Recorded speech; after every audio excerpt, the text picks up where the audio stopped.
Selamat pagi teman-teman kelas 12 MIPA 2. Apa kabar?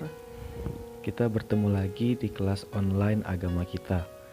Namun, kali ini Frater minta maaf karena tidak bisa hadir secara video call. Jadi, pelajaran agama kali ini, Frater meminta tolong kalian untuk menonton sebuah video mengenai materi kita yang selanjutnya, yaitu panggilan hidup, khususnya panggilan hidup berkeluarga. Nanti di akhir video ada pertanyaan yang harus teman-teman jawab. Dan minggu depan kita akan membahas materi ini secara lebih mendalam. Selamat menonton dan semoga teman-teman tidak bosan. Sampai ketemu di pertemuan minggu depan. God bless you.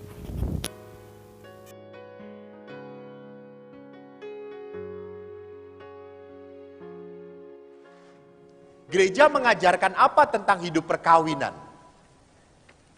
Jadi hidup perkawinan itu panggilan. Artinya tidak setiap orang bisa menikah, mampu menikah. Tadi saya katakan bahwa dulu saya berpikir orang yang tidak menikah itu hebat. Setelah saya belajar, saya mengatakan orang yang menikah itu hebat. Bertahun-tahun harus dengan pasangan yang sama. Edanra. Blenger.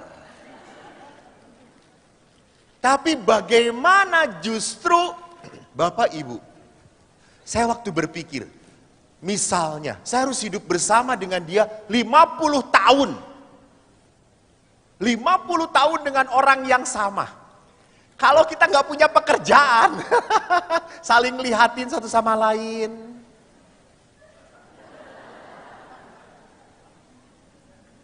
Malah padu nantinya. Gitu ya. Maka kita harus bisa merawat cinta, mengungkapkan kasih. Dan supaya kita bisa merawat cinta dan mengungkapkan kasih, kita harus mengerti bahwa tadi, hidup perkawinan panggilan. Jadi kalau panggilan, Anda dipanggil oleh Allah untuk hidup bersama dengan Dia. Saya selalu berkata dalam seminar-seminar saya memberkati perkawinan sudah banyak kali. Romo juga sama nggih. Tetapi saya diberkati belum pernah. Dan seringkali saya menemukan waktu pemberkatan, laki-lakinya ganteng, gagah, perempuannya, ya Tuhanku Yesus. Saya aja nggak cinta. Saya aja nggak tertarik. Lalu saya tanya laki-lakinya, betul kamu mau menikah dengan dia? Betul Romo. Nggak salah, nggak Romo. Apa bagusnya? Dia mengatakan, Romo tidak melihat yang saya lihat Romo.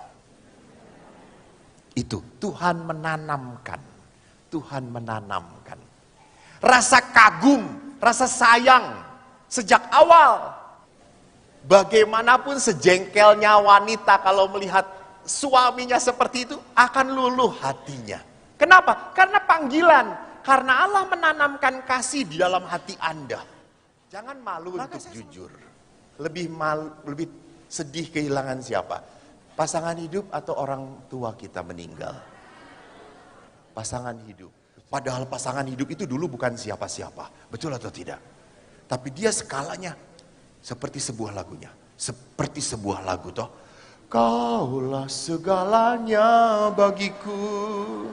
Kaulah pujaan hati ini. Tak mungkin ku melupakanmu. Tiada yang dapat. Nah itu lihat. Kemarin saya baru pulang dari Bandung ke Bandung karena dipanggil. Ada seseorang umat yang dekat dengan saya meninggal suaminya. Ibunya itu kuat sekali. Wah, kuat hebat sekali. Tapi pada saat suaminya kita dorong ke tempat kremasi, ibu itu langsung wah, teriak menangis sekali. Tidak tahan. Bahwa orang yang sudah sekian tahun hidup bersama dia sekarang tidak ada.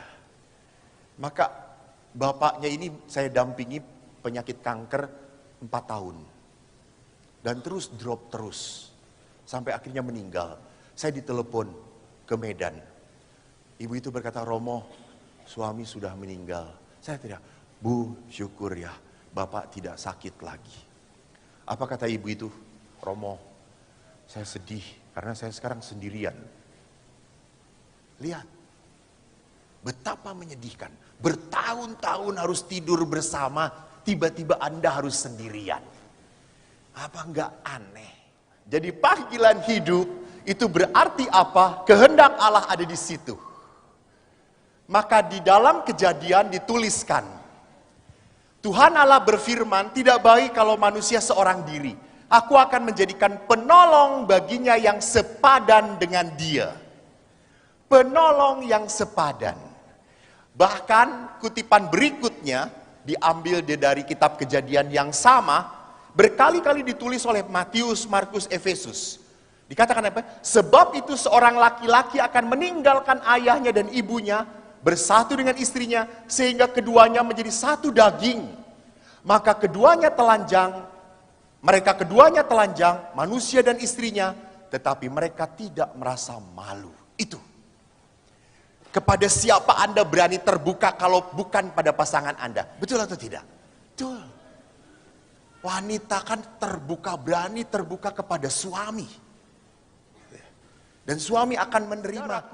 Jadi kalau dikatakan di dalam perjanjian lama, penolong yang sepadan, maka Bapak Fransiskus dalam ensiklik Amoris Laetitia berkata apa? Komentar atas kisah penciptaan, beliau berkata, kita melihat laki-laki yang sangat ingin mencari penolong yang sepadan baginya.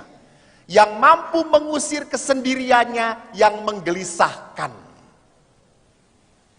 Jadi memang di saat ada pasangan, hidup Anda tidak kosong lagi. Ada yang mengisi. Maka sama, di saat pasangan hilang, dipanggil Tuhan, ada sebuah kekosongan. Di situ harus diisi. Oleh siapa kalau bukan oleh Tuhan? Maka Bapak Paus melihat di sini bahwa kekosongan dalam hati manusia hanya bisa diisi oleh penolong yang sepadan dan tidak dapat ditenangkan oleh kedekatan dengan binatang-binatang dan seluruh ciptaan. Jadi Bapak Ibu, kalau you are a husband for your wife and you are a father for your children, sometimes you can be yourself. Sometimes. Jangan dibalik. Kalau dibalik, akhirnya apa? Kita tidak punya perhatian lagi pada pasangan dan pada anak-anak kita. Hobi itu membuat cerah energi. Di-charge lagi dengan hobi. Boleh di-charge lagi. Tapi setelah dapat charge, udah tinggalkan. Kembali ke tanggung jawab yang harus saya lakukan. Jadi di situ diperhatikan bahwa di dalam kehidupan tidak pernah ada apapun yang bisa menggantikan penolong yang sepadan ini selain pasangan Anda. Maka itu siapapun pasangan Anda akan tetap berkata, dia pasangan saya, dia pilihan saya. Kalau punya orang tua, Anda bisa memilih atau tidak? Tidak bisa. Dengan pasangan hidup, bisa memilih atau tidak? Bisa, betul, bisa. Anda hidup bersama pasangan karena pilihan Anda. Maka cinta di dalam perkawinan adalah cinta seperti salib Tuhan. Itu cinta. Jadi cinta itu memang Anda harus mau rela menderita sakit untuk orang yang dicintai. Bukan hanya sakit untuk orang yang dicintai, tetapi juga sakit dan menderita karena orang yang dicintai. Ini cinta yang dituntut oleh gereja. Kau tidak pernah boleh meninggalkan dia. Walaupun dia sudah piansui, sudah di kursi roda, diam saja begini. Bu, itu siapa bu? Bu, enggak bisa. Itu pasangan saya. Jadi di dalam perkawinan janji ini memperlihatkan kepada kita cinta yang luar biasa. Yang tidak mungkin dilakukan oleh kita kalau kita tidak dekat dengan Tuhan.